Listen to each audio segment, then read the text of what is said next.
Stone. Stay tuned. Taped with Rabbi Doug is next. We're gonna see Rabbi Doug.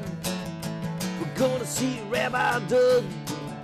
We're gonna see Rabbi Doug on your TV tonight. But Daddy, I want to watch Monday Night Football. Forget about Monday Night Football. There's no other thing we're going to watch on Monday but Rabbi Doug. Yeah, Rabbi Doug on TV tonight. We're gonna see Rabbi Doug. Oh, everybody talk about Doug. Shalom and welcome to Tape with Rabbi Doug. Glad you could be with us today. I was recently a guest on a show called Inner Quest. Inner Quest is hosted by Jay Stone. You might know Jay Stone because he is the son of our dear friend Alderman Bernard Stone from the 50th Ward in Chicago. And Jay and I sat and talked for a long while. Hope you enjoy the show and stay with us here on Taped with Rabbi Doug as we take you to Inner Quest. Inner Quest is provided by Infinity Foundation. We invite you to share this journey with us.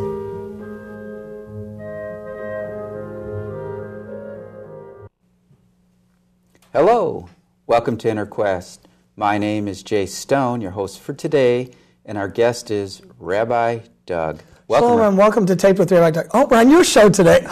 I forgot. Jay, good to see you. Same here. So tell us about Infinity Foundation. And I can't help but interview people when I'm on TV. How are you doing? I'm doing It was great. fine. Thank you for having me very much. I appreciate it. Yeah, well, for our regular viewers, Rabbi Doug has his own show. Taped with Rabbi Doug, www.tvrabbi.com, and on your local stations. Well, let me tell the audience a little bit about your history. Rabbi Doug is a pulpit rabbi of an Orthodox synagogue in Chicago, a hospice and hospital chaplain, and a school teacher, but is more well known as a TV host of the weekly cable show Taped with Rabbi Doug. Rabbi Doug is also a regular radio show contributor to legends Steve Dahl, Gary Meyer, John Records Landecker, Jonathan Brandmeier, and Pete McMurray. Last year, Rabbi Doug was featured as one of the 10 Jewish Chicagoans of the year by the Chicago Jewish News. Rabbi Doug, first of all, what does being a rabbi mean to you? What does it mean to me? That's a tough question. Nobody ever asked me that question before. To me, it just is who I am. It's part of the outreach of the things I do, whether it's teaching or being with patients who are ill and whatever it is. That's what being a rabbi is to me. What being a rabbi itself is, being a rabbi is a clergyman. It's a degree. It's going to school and attaining a certain amount of knowledge and having a degree in that knowledge. We might call that in secular terms ordination. Well, it's also a practice. It's a practice. It's Judaism. a way of life. Yeah. Now, last night, you told me that you only got 2 hours of sleep last night because you were called out to a patient hospital who was dying, and I was asked to come and be with them, and I did go. Would you consider yourself a servant of God? Absolutely, a servant of God and a servant of mankind. I think it goes both ways. I think that equal to making things go the way that God wants them to go in the world is also making people feel better and doing things to help other people. I think God wants that too. So I think that they kind of go hand in hand. Okay. Now, I've never seen your show. Well, I take that back. I've seen your show on the internet. But tell our audience what you do on your show. Well, pretty much whatever I want. It's my show. So, I have guests. I cover community events. On location events. Sometimes I go out of town and tape shows out of town. What type of locations do you go to? Well, I've been from Hawaii, Los Angeles. To do shows there. What do you cover in Hawaii, Los Angeles? Well, in Hawaii, it was a bat mitzvah of someone from Chicago that was in Hawaii, and we sort of just did a Jewish theme tour of the Big Island of Hawaii. As far as just recently, I was in Cleveland, and we went to see the very first subway submarine shop, which is kosher in the country, and that opened in Cleveland in the JCC there, and we visited there and did interviews with the people there. So we get around, and I have a lot of authors and a lot of musicians, a lot of entertainers. Not everyone's Jewish who comes on my show, but I'd say about 80% of it has a Jewish theme. Have you ever done a show in Israel?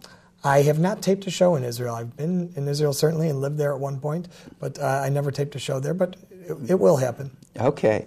And so why does a rabbi get interested in the media? Oh, gosh. I guess that part of the same reason that you're interested in the media is that we have this little spark inside us that says public service. And we want to do something that we can share with other people that we wouldn't have the opportunity otherwise. Mm-hmm. How long have you been doing your show? About 12 years. And has the show changed over the course of 12 years? The show has changed. When I very first started on the air, I had a co-host, and we sort of split the duties. So since then, it's changed, and it's changed in my method of interviewing people and how I edit the show. I used to have a producer who edited for me, and now I'm my own producer and edit myself, because if you want things done right, do it yourself. Now, how do you go from,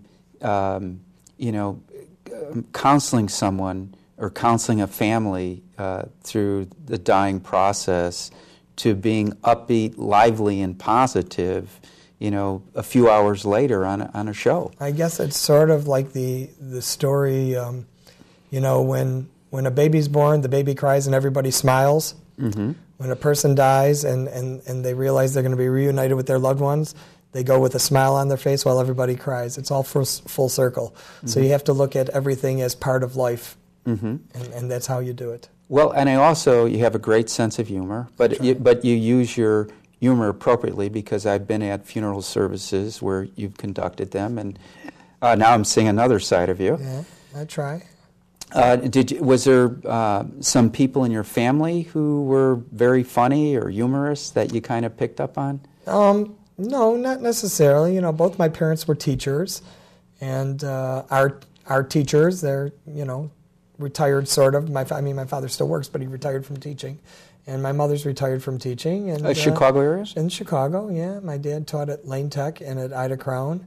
Mm-hmm. And my mother taught in a school called Peabody, a Chicago public school, for many, many years, all of them. And, they always taught me to look at the finer side of things. And if you look at the finer side of things, you can look at everything with the glass, half full and not half empty, mm-hmm. and try and catch the bright side. Mm-hmm.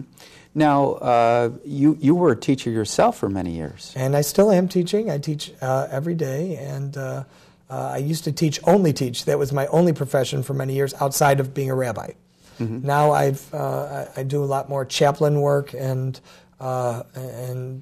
community work besides just teaching, because it gives you a chance to be more diversified. Mm-hmm.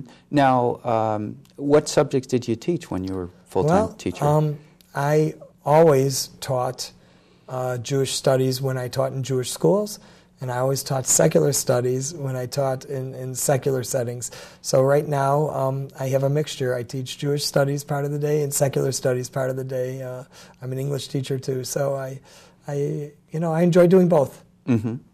Now, where did you learn the skills to be to counsel, do grief counseling? Well, part of becoming a rabbi is learning what's called practical rabbinics, mm-hmm. and practical rabbinics also includes chaplaincy and learning to officiate at weddings properly and learning to officiate at funerals. But you really don't learn how to do those things unless you have a mentor. I had a mentor growing up who I was very close with, Rabbi Jay Karzan, who's been on my TV show many times. When he comes in from Israel, we always tape a show on update what's going on in Israel. And he took me with him to assist him as a teenager to hundreds of weddings, and I went to numerous funerals with him. And that's I learned a lot more on-the-job training than I did in school. in yeshiva. You learn other things, but that part of it is really something you learn from having a mentor who knows what they're doing and taking their example. What is the hardest part of officiating a funeral? The hardest part is probably when you don't know the person. A lot of times people will call you because they were at another funeral you did, or they heard your name and got recommended by someone because they're unaffiliated and they don't have their own rabbi, or they watch me on TV and I'm the only rabbi they know, and they call the funeral director and say, "Do you know how to get a hold of Rabbi Doug?" And he says, "Of course I do." So I think the hardest thing is when you don't know someone. But one of the things that you learn in time, teaching and building and growing in your profession, whatever it is how to ask people the right questions. And it's the same thing as an interviewer on TV or radio or in the newspapers. How to ask the right questions and how to adjust your approach. And if you can ask the right questions and adjust your approach, you probably can do a pretty good job even if you don't know someone. A lot of people think that I do know people when I officiated a funeral, even though I didn't know them personally. But I learned that in time. It certainly didn't come at the very beginning. Mm-hmm. So do you meet with the family right before the funeral? Do you go to the home? Usually I either meet with them within a day or two before the funeral, because usually the funeral is a day or two after a person passes away, or sometimes people come from out of town and you don't have that opportunity, so we do it over the phone. I do an interview over the phone, and then we usually follow up often by email, whereas, I'll say, "These are my interview questions, and I understand you're very busy and you're getting ready to leave town. Could you get on the computer and answer the questions by email? And then when you get to town, we'll talk for a few minutes and I'll fill in the blanks." Mm-hmm. Do you ever look at pictures of the people that you don't know? Not often. At a Shiva house, maybe, but not often. Okay. Now, what is the most joyous part of officiating a wedding ceremony? The most joyous part is the connection you make with the bride and groom. And that's the same thing about teaching. When you make a connection with people, usually that connection is eternal. And thank God I've had well over 4,000 to 5,000 students over the years and officiated at hundreds of weddings. And I would say that a good 30% of that, if you think about the big numbers, 30% of those people I'm still in touch with. And maybe that's a whole synagogue right there. 20 of 30% consider me their rabbi, even though I'm not their congregational rabbi. Mm-hmm. And then it must be very rewarding to see, like the children of the people you married. Absolutely, and I named their children too, which is a neat thing. There are kids that I taught when they were in third, fourth grade, and I've already done their weddings and named their children who were born. So there's certainly that gratification as well. Now you have a wife and 4 children. I do. And what are the age ranges of your children? 12. 9, 5, and 1. Okay. So, and 4 girls. Yeah, and we talked about your nonprofit organization. You said, yes, it's my family. I'm the things that I do. A lot of what I do is public service. I don't get paid for it. I don't get paid for my TV show. I don't get paid for most of the visits that I do in hospitals and nursing homes. I do that stuff because... Well, you don't get money, but... No, I was going to say I do that stuff because what I get out of it is worth more than money.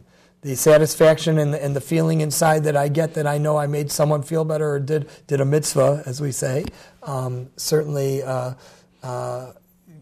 is much more valuable than any money could be for doing those things. Mm-hmm.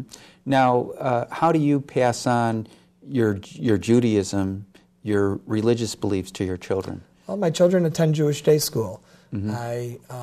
The little bit of money I do make all goes to their tuition, mm-hmm. and a little bit to try and pay a mortgage barely that I can make. But it goes to their tuition because I feel like they're the future of my family and the future of the Jewish people, and I have to guarantee their future. And one of the ways I can guarantee their future is to provide for them a proper education, upbringing, and values. Now, do you daven and pray with your children and wife?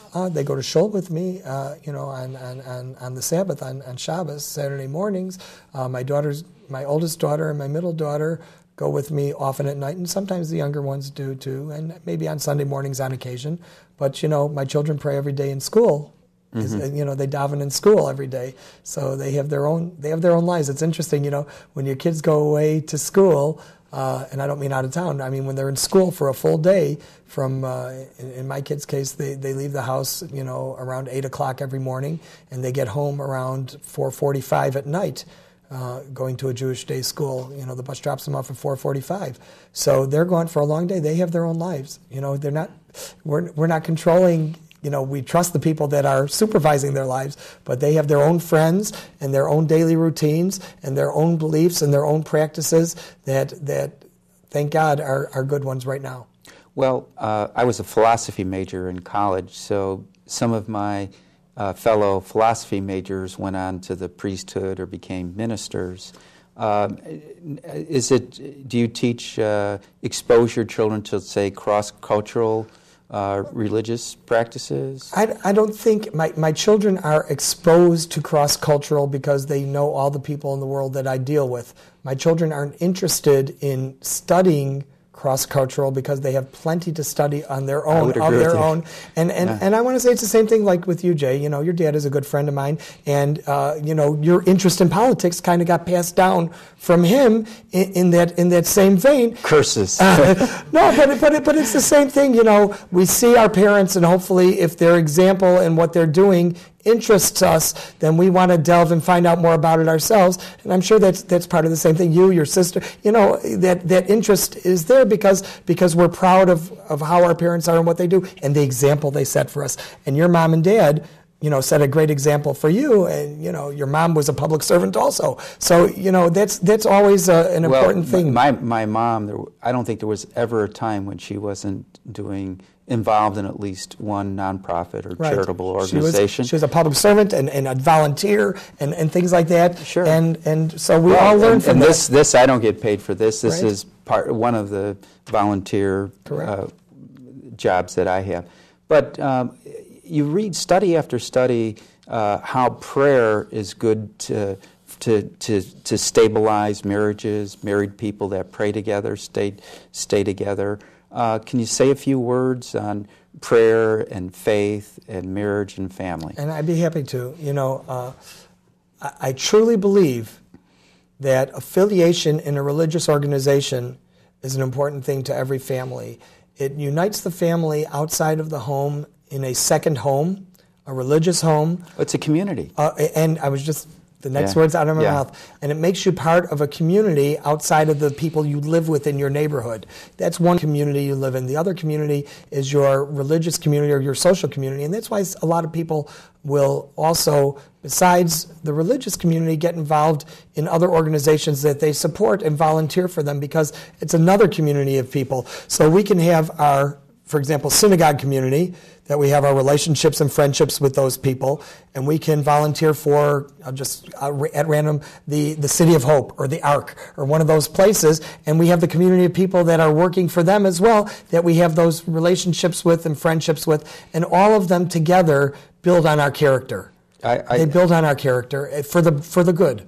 Yes. Now, I would also ask you, it's like when you go to Los Angeles or Cleveland or Hawaii, do you feel like really connected to the Jewish community? Well, the first thing I did before I went to Hawaii, for example, and I was only there for 5 days, a Sunday through a Thursday, the first thing I did was get on the internet and look up what is kosher and what is Jewish on the Big Island of Hawaii. That was a big thing. When I got there, the first thing I did is I called the president of the synagogue on the Big Island. And I'm surprised you didn't call before you went. The service that I officiated at while I was on the Big Island, the president of the congregation and some of the congregants came to because they don't have a full-time rabbi on the island, and they wanted to be part of something with a rabbi on the island. They do have a synagogue there, but on the Big Island, but they don't have a rabbi. They just have rabbis who come in on occasion. So that was a big thing for them, and they came to me. So I made those connections right away, and it was important to me. And I think it's anywhere I go. When I went to Paris, the first thing I did was found out where all the kosher restaurants were, found out where the Jewish communities were, visited the ancient synagogues and the new modern synagogues there. That's part of who I am and who my family is, and we wouldn't go anywhere without doing that. Yeah. Now, I understand that there's some anti-Semitism still going on in France. Well, I haven't been there since the big anti-Semitic happenings. So I was there long before those things took place the last time I was there. But it's, I have cousins who are French, and they moved to New York because their kids were in Jewish day schools, and they wanted to not expose their kids to those problems. Yeah. Well, and I think that's part of being a member of the Jewish community is fighting anti-Semitism. Absolutely, absolutely. Now, talk a little bit about your radio experience with Gary Meyer, Steve Dahl. Steve Dahl. In the world of being a rabbi and knowing a lot of people, there's that tendency that you meet people and get to know people, and somehow or another I knew someone who in the middle of something that was going on, especially all these radio guys when they have Jewish people working with them and employees and they're doing kind of comedy talk radio, they get into discussions about the people who work with them, sort of in a joshing way and joking around. And then they start getting into arguments with them. You don't know what you're talking about, whatever. So let's call the expert. So somehow or another, I became the expert. You were the expert of what? About Jewish discussions, biblical discussions. They're talking about the Bible. We don't know. Let's call Rabbi Doug. Yeah. So that's kind of how it happened, and it sort of spread out. And I became friends with a number of people. And then, these producers for radio shows, they go from one show to another show, from one station to another station, and they bring me with them. So I've spread out, and I don't do it a lot as much as I used to. I don't have the time, but they still call me. My cell phone rings. Hi, it's so-and-so from W so-and-so radio station. Can you come on in 5 minutes? So-and-so wants to talk to you. So. What are some of the questions? What are some of the most bizarre or strange questions? Talk about the Jewish holidays. Talk about Passover is always a big one because the selling of the chametz, and owning no leaven. Steve Dahl always said to me, "I want to buy it all. Let me have it all. Sell it all to me. You just do it for a few dollars. I'll buy it, and I'll come into all your houses and take it all out of there." So it's a big joke, but I was in the studio with Steve Dahl for a couple hours. He's a brilliant man. He is a brilliant man. I used to go to the studio and do little programs with them. I did when Steve Dahl and Gary Meyer were together, they had a 13th anniversary. So the producer called me up and said, "Let's make a bar mitzvah anniversary out of it." I went in there and did this whole bar mitzvah ceremony for them. When he was with other co-hosts over the years. I went in at Hanukkah time. I brought latkes, and he used to love. My friend used to send Baba Ganoush, as we call it, Chatzilim in Hebrew. Used to send it up to him. Was it kosher? From Zelig's Deli. Formerly, Zelig is retired now, but when he had his kosher deli in Highland Park, he used to send it up to Steve Dahl, who loved it. So they had a lot of fun with me, and I had a lot of fun with them. Now, do you feel the Torah has to be followed to the letter or followed to the spirit? Well, Jay, do you want me to answer that? Of course, I feel that I follow the Torah as close to the letter of the law as I can. It's part of being an observant, religious Jewish person. I can't speak for what other people do or how other people observe. I think everybody has to find their own niche. But I certainly think that it's a guideline for the Jewish people, no matter what. And if people want to delve deeper, people are always searching for themselves and searching for religion. They'll find that the Torah way of life is more rewarding than any other Jewish path that one can take. Now, a friend of mine gave me a book on Shabbos, the Sabbath, saying that's some people believe the Sabbath is the holiest day of the year. Do you agree, and what do you do on Sabbath to celebrate? Well, that could be about a 40-minute show. That would be a great show, 40 on Sabbath the rest. You call me back, and we can do a complete Sabbath show. The Sabbath starts with prayer in the synagogue, coming home to the Sabbath meal. It's about family, studying and resting, being with the family. That's the only day of the week that I can actually sit down with the family at the table and eat a full meal with courses and sitting down, and that's the only time we ever do is only on Friday nights and Saturdays. And then after some study and some, usually I study with my children and listen to what they came home to teach me from school. Now, are you studying the weekly Torah portion and so on, and doing some studying on my own as my own responsibilities as a rabbi about what I'm going to speak about and so on. Then we get a good night's rest, which I never do during the week either. I actually get a few hours of sleep on Friday nights and wake up early, study a little bit more, go to the synagogue, 3.5, 4 hours, have a little nosh, a little kiddush afterwards, head home for another big meal together with my family at the table, and then a little more studying, taking my kids to play dates with their other Jewish day school friends, Sabbath play dates, which are a little bit different, and sometimes to Sabbath youth groups in the community, B'nai Akiva, Benos, and so on, where they get together with other kids and do a little studying and a little activities and have fun. And then sometimes take a little bit of a nap. It's the only chance I ever get to catch an hour or two of sleep. Of course, not during the winter. You don't get that because sunset is so early. But during the summer, you get a couple hours of sleep. And then up, back to the synagogue again. Shalashudas, the third meal. And then, back to the synagogue to end the Sabbath and Havdalah. Now, do you find that taking the rest on the Sabbath gives you the energy and enthusiasm to get you through the rest of the week? I couldn't live without it. To have a day that I don't have to worry about, do I have to pick up the phone? Do I have to pay a bill? Do I have to get in the car? Do I have to have my cell phone on? Do I have to go there or go there? I can't do those things, so I don't worry about them. I don't have to worry about my bills. I don't have to worry about anything. So even if an emergency calls in, accidental death? I wouldn't get that emergency call because there's other people on call who aren't Jewish to cover such things on the Sabbath. But if somebody... I didn't know. Who would be on call? Well, there are chaplains of other faiths. Oh, so you're a chaplain with a hospital? Yeah, well, for hospice, for hospital, whatever the case might be. They wouldn't call an observant rabbi on the Sabbath for an emergency call.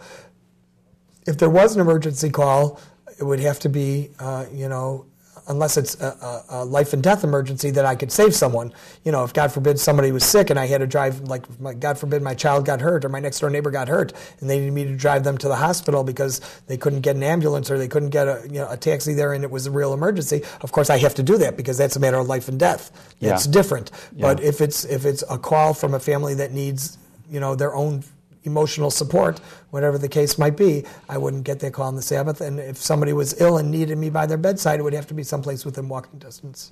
All right. Well, I think we only have like 10 or 15 seconds. So for more information, Tape with Rabbi Doug, you have a website. Yep, www.tvrabbi.com, and you can see my show there too. There's like 50 shows on there. Over. All right.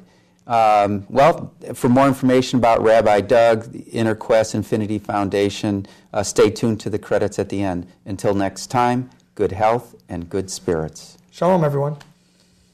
Shalom. Thank you so much.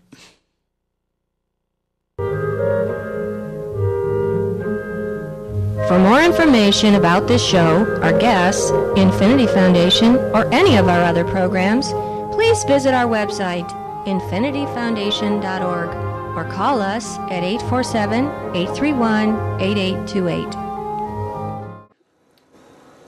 Thanks for being with us, and I want to thank Jay Stone and the entire staff of InterQuest for having me on their show and for having their show on my show. Remember, you can email me at info@tvrabbi.com, or you can check out our TV show on the web or sign our guest book at www.tvrabbi.com, where also you can find the schedule of where this show airs on TV. Remember, we're on every week at this time. Hope to see you next time, right here on Taped with Rabbi Doug. Shalom. And I'm talking about Rabbi Doug. Talking about Rabbi Doug. Talking about Rabbi Doug on your TV show. Well, he's the rabbi for me. Anytime you need. You're gonna get married or you're gonna die. Gonna see Rabbi Doug. Gonna see Rabbi Doug. Gonna see Rabbi Doug.